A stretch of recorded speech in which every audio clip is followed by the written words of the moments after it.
short discussion on the law on agency.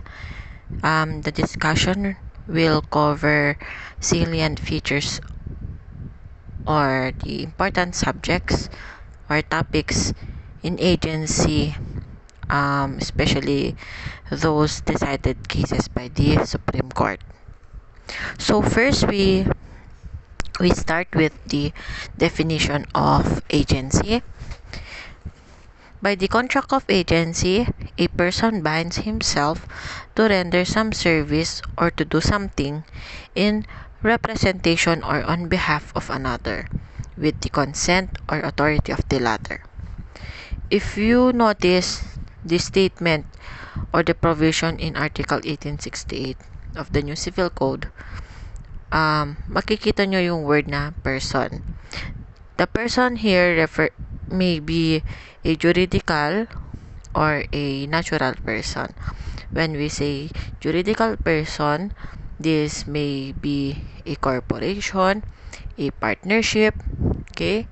A corporation, example, Jollibee, McDonald's, Robinsons, SM. Tapos, when we say natural person, this refers to human being, okay? The persons who has the capacity to perform legal obligation. Of course, there are two prestations here. Prestations, which is either to render some service or to do something. And of course, one of the important elements of agency here is the representation, okay, or acting on behalf of the other. This is the essence or the procuring cause in an agency. Of course, we should not forget the consent or the authority of the latter. Consent here may either be express or implied. Anong ibig sabihin ng express? Ang express, dalawang classification ito. Pwedeng in writing or nakasulat or oral or galing lang sa bibig ng tao. For example, I hereby authorize Juan de la Cruz to act on my behalf to get my certificate and my transcript of records. Kung nakasulat yun sa isang bond paper signed by the person, for example ako, okay, transcript of records ko yon, I am the principal, Juan de la Cruz is the agent, okay, then it is in writing. Pero kung inutusan ko lang siya through the word of the mouth, then it is oral. Paano naman ang implication? Okay, or by consent by implication. A very good and easy to understand na example here is yung mga empleyado or yung secretary sa isang kumpanya. Okay? Of course, this secretary or this employee has his usual or day-to-day activity. Okay? And that activity is part of his or her job. Okay? In that case, hindi kailangan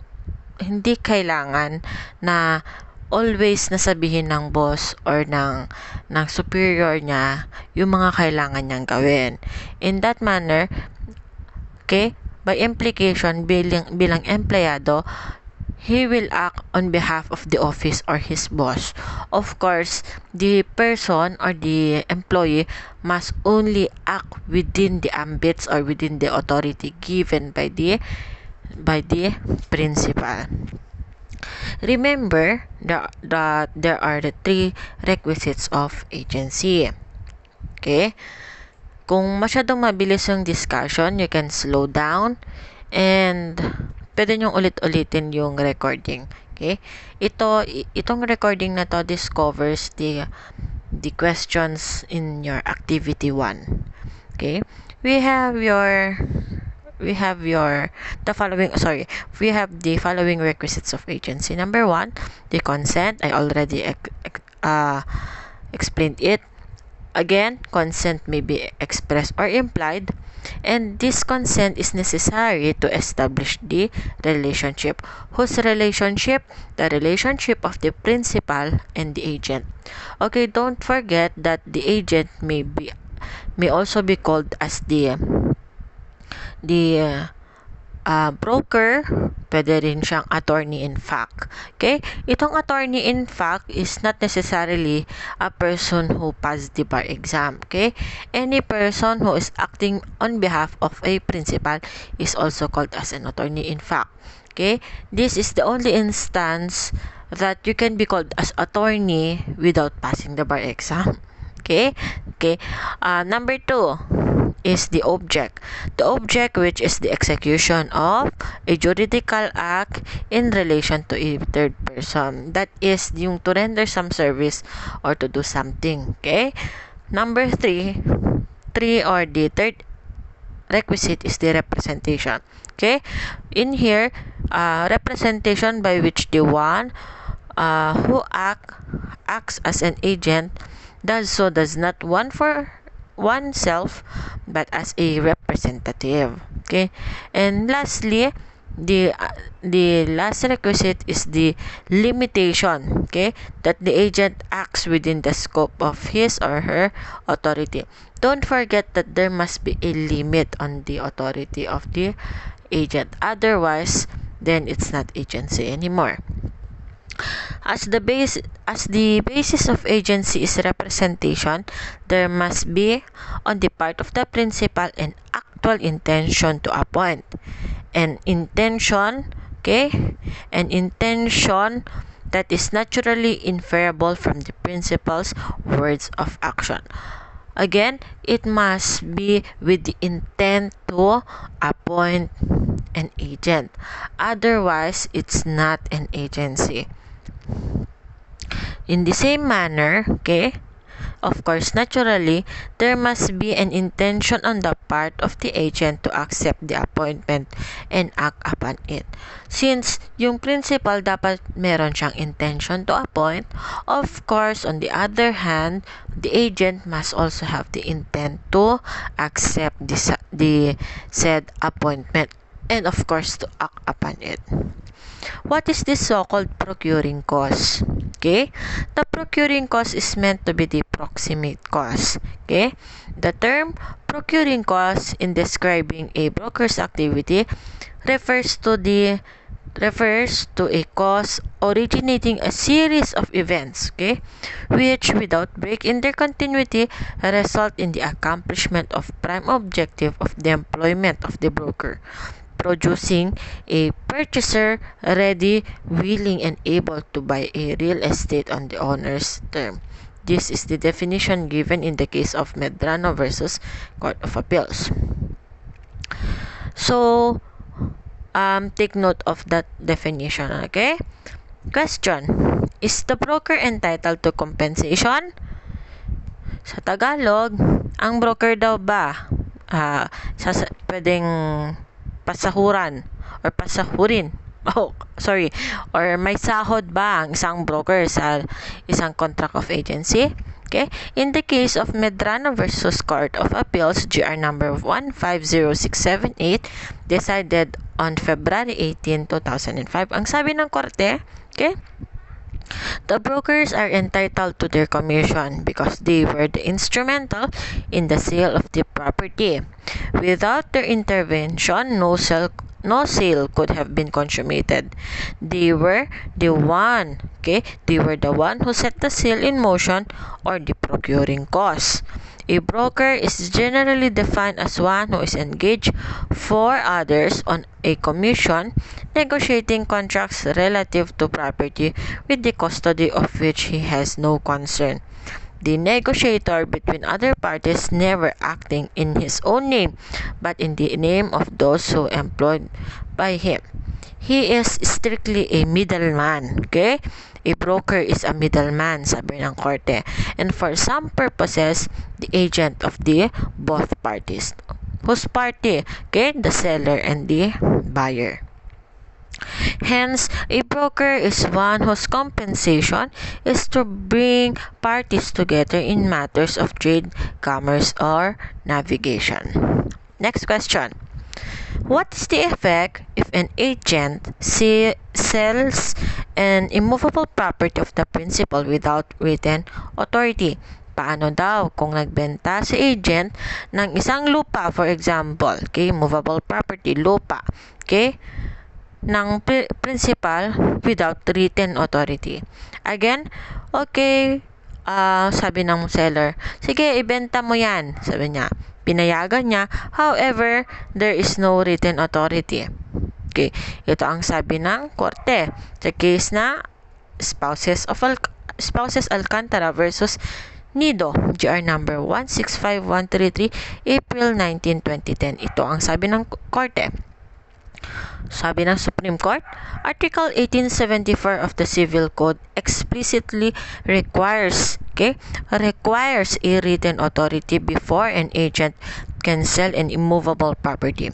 Consequently, the sale of the lot by a person who did not have written authority from the owner is void. Okay? So, yung pagbebenta ng lupa, pag naibenta ito, you consider the sale void. Okay? Remember, okay, in your obligations and contracts, a void contract, okay, produces no effect either against or in favor of one or anyone. And of course, a void contract can never be ratified. So, ano ang kailangan natin dito? Paano ba maibebenta yung lupa? Okay? Sabi ng korte, a special power of attorney is necessary to enter into a contract by which the ownership of an immovable is transmitted, okay, or acquired for a valuable consideration. Remember, without an authority in writing, the agent cannot validly sell the lot. Hence, any sale in favor of the buyer is considered to be void. Remember, in your Article 1318 of the New Civil Code, it enumerated, okay, the requisites of a valid contract. Paulit-ulit natin to sa obligations and contracts. Number 1, okay, the consent of the contracting parties. Number 2, the object, which must be certain, which is the subject matter of the contract. And number 3, the cause of the obligation, which is established. Okay? Next question. What is the effect if the general power of attorney executed before a notary public in the USA sufficient to authorize an agent to sell the property? Okay. Always remember that there are two written instruments that may be executed the principal in order for an agent to sell the movable property. It can be a special power of attorney or a general power of attorney. Ang difference ng dalawang ito, okay, very simple lang. In a special power of attorney, limited, very limited, and enumerated yung mga dapat niyang gawin. Okay? I will give an example later on. Isasend ko sa GC natin. Okay? While a general power of attorney, I will also give you a copy. Okay? In a general power of attorney, very encompassing yung powers. It as if the agent is already acting on behalf of the principal in all matters, okay? Especially appearing before the court, mga ganyan. Parang siya na si principal. Pero of course, agent lang siya. Always remember the special power of attorney, in short SPA, and the general power of attorney, in short GPA. This is only executed by the principal, of course with the acceptance of the agent or the attorney in fact. And these documents, okay, can be cancelled by the principal at any time. Okay? At any time. Basta kung ayaw niya na dun sa agent, okay, kakancel niya na. Bakit? Because agency is a matter of trust and confidence. Okay? Pag wala ng confidence sa'yo yung principal, at any time, he may cancel the SPA.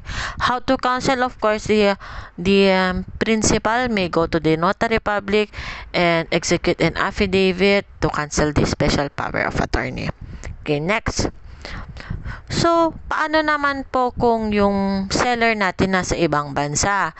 Pilipino nasa ibang bansa. Paano maibebenta yung lupa na nasa Pilipinas ng isang agent? Paano yung SPA or the GPA? Anong mangyayari?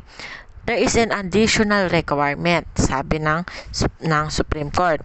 In the case of Teoco versus Metropolitan Bank and Trust Company, okay, ang sabi ng korte, there must be with the certification by the Secretary of Embassy or Delegation, Consul General, Consul or the Vice Consul or even the Consular Agent. Okay? Or by any officer in the foreign service of the Philippines stationed in the foreign country, in which the record is kept of said public document and authenticated by the seal of his office. Okay? Remember that a city judge notary who notarized the document cannot issue such certification. Yung yung consul general, yung legation, yung mga secretary of the embassy, sila lang ang pwedeng mag-certify. Okay. So, next question. What is the effect in case that the agent or the person constitutes another as his agent? In the case of Quizon versus Court of Appeals, GR number 88539, decided on October 26, 1993, ang sabi ng Supreme Court, okay, one who clothes another with apparent authority as his agent and holds him out to the public as such cannot be permitted to deny the authority of such person to act as his agent to the prejudice of innocent third person dealing with such person in good faith and in honest belief that he is what he appears to be. Okay. What is the effect if the agent is dealing with things belonging to the principal? Paano daw kung si agent is dealing with things belonging to the principal? The Supreme Court, okay, answered in the manner in the case of NFA versus IAC GR number 75640, decided on April 5, 1990. Ito ang sabi nila. The effect if the agent is dealing with things belonging to the principal. Article 1883 of the New Civil Code provides that if an agent acts in his own name, the principal has no right of action against the persons with whom the agent has contracted. Neither have such persons helped the principal. Okay? Remember that in such case, the agent is the one directly bound in favor of the persons with whom he has contracted, as if the transaction were his own. Okay? Parang hindi daw si principal ang nakikitransact, kundi si agent mismo.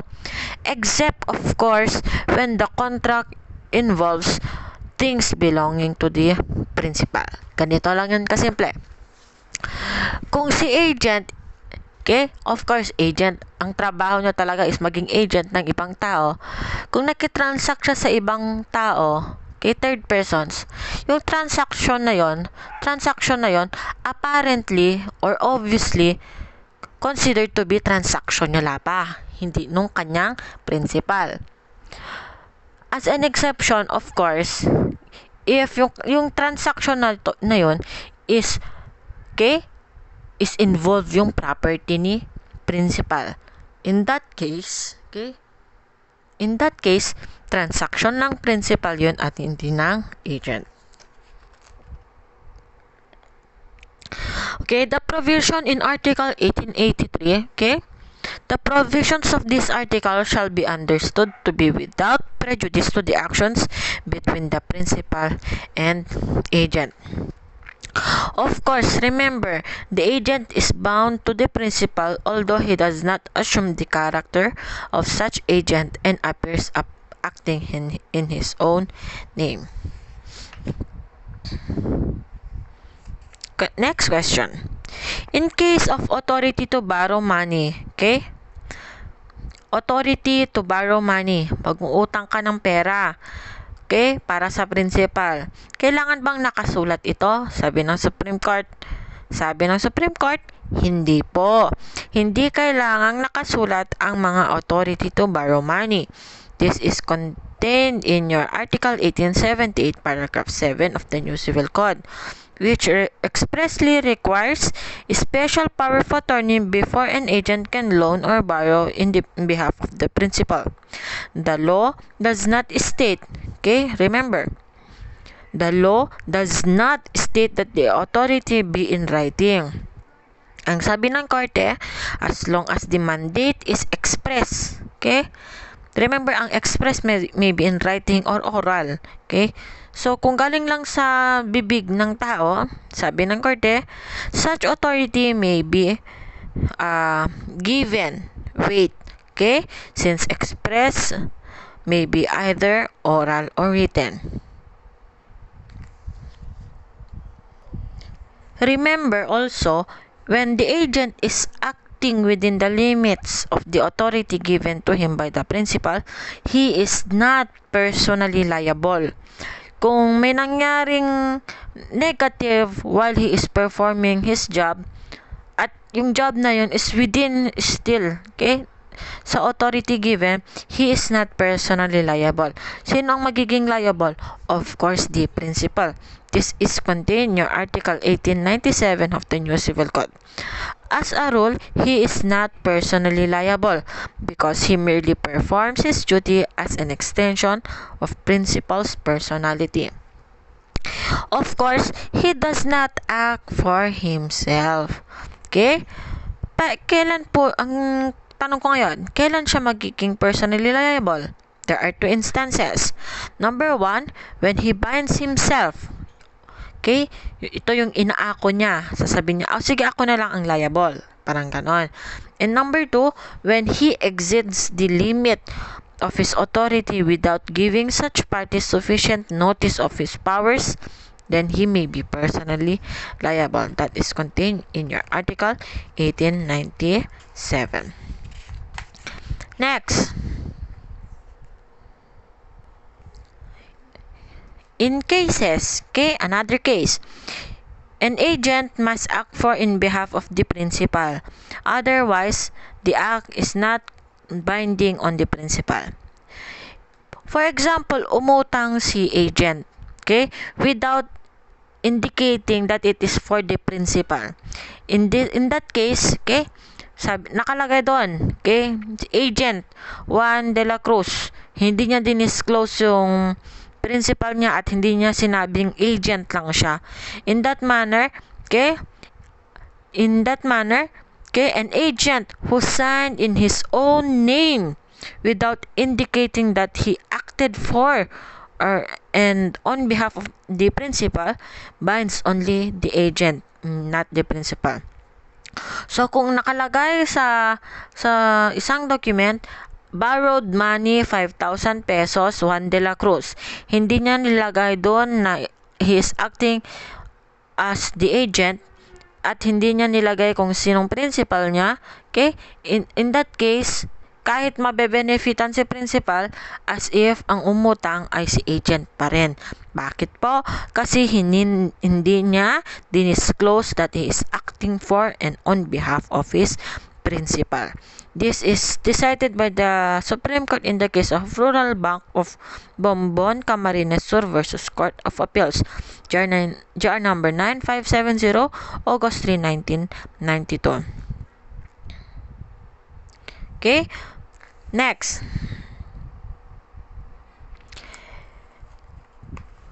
Paano? Okay? Another case. Okay? When the act of an agent is binding upon the principal even if he acted beyond the scope of his authority. Paano daw kung yung action ni agent, okay, sumobra doon sa authority na binigay ni principal? Pwede bang maging valid yung actions niya? Ang sabi sa Article 1898 and 1910 of the New Civil Code, ang sabi, an agent's act, even if done beyond, okay, beyond means sumobra, beyond the scope of his authority, may bind the principal if, Okay? If he ratifies them, whether expressly or tacitly.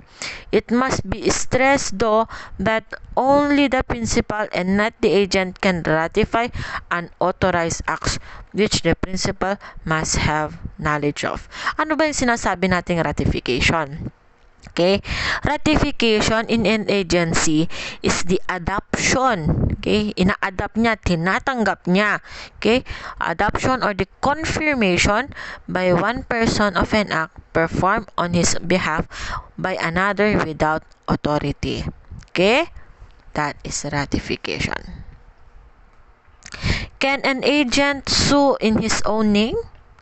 Question. Can an agent sue in his own name? Ang sabi ng Supreme Court, okay? Ang sabi ng Supreme Court sa case ng Vigent Incorporation versus Morningstar, GR number 186305, July 22, 2015.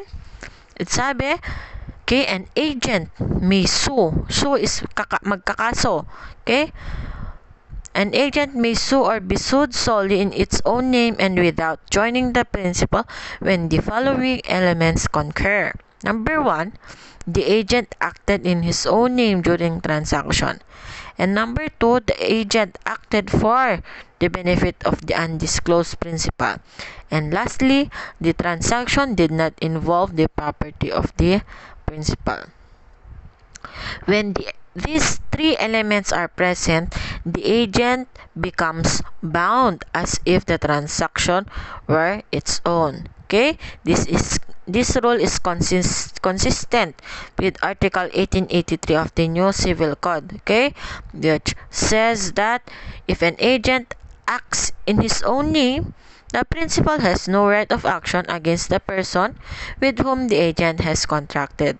Neither have such persons against the principal. In such case, remember guys, in such case, the agent is the one directly bound in favor of the persons with whom he has contracted, as if the transaction were his own, except, of course, remember, when the contract involves things belonging to the principal. Diba? Isa sa mga requirements kanina na na-mention ko is that there must be no things belonging to the principal na involved. Okay?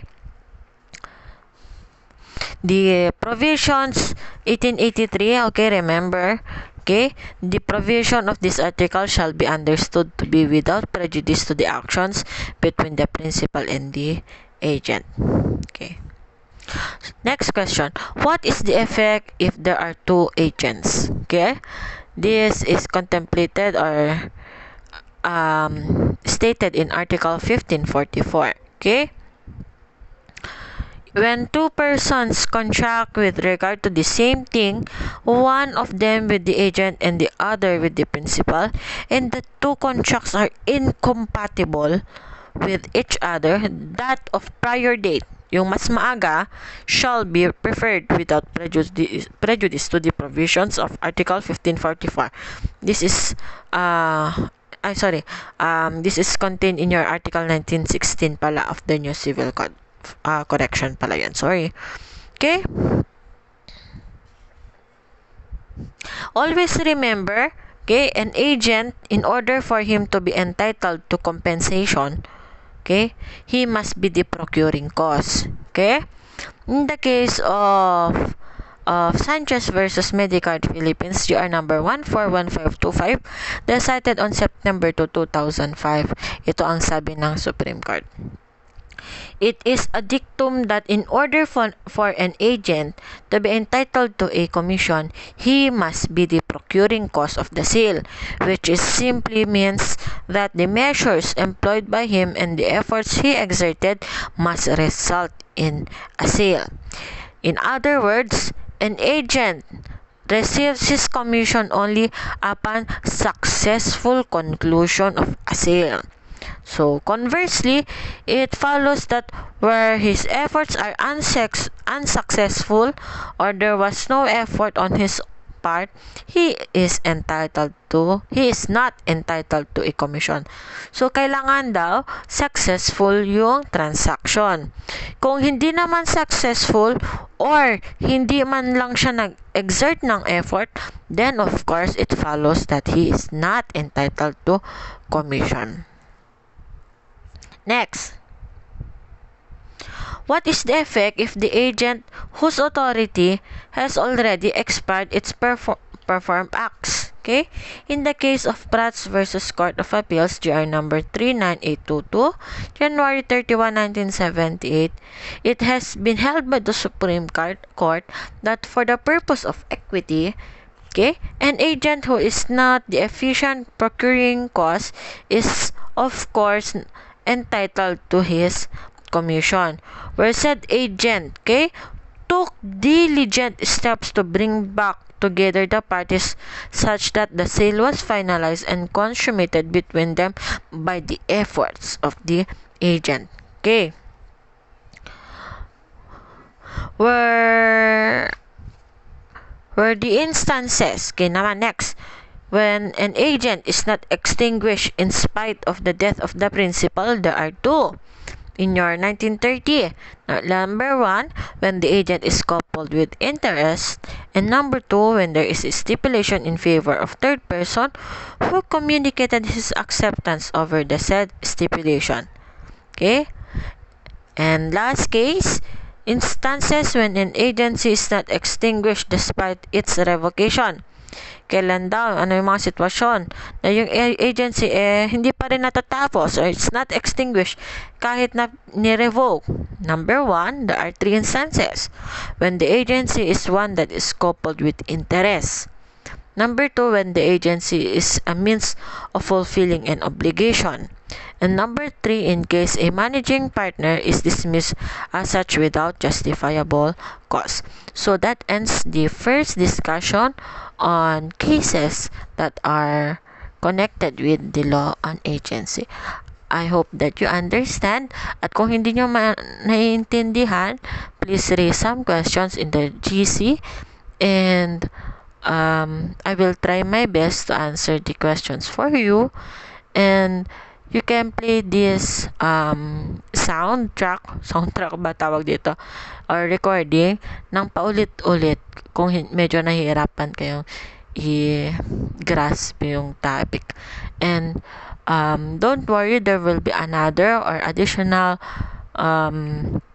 discussions on law on agency. I will leave to you the basic topics such as those mga characteristics, mga comparisons, mga ganyan. But if we have time, I will also make a short recording, okay, on such matters. Thank you for listening and have a nice day.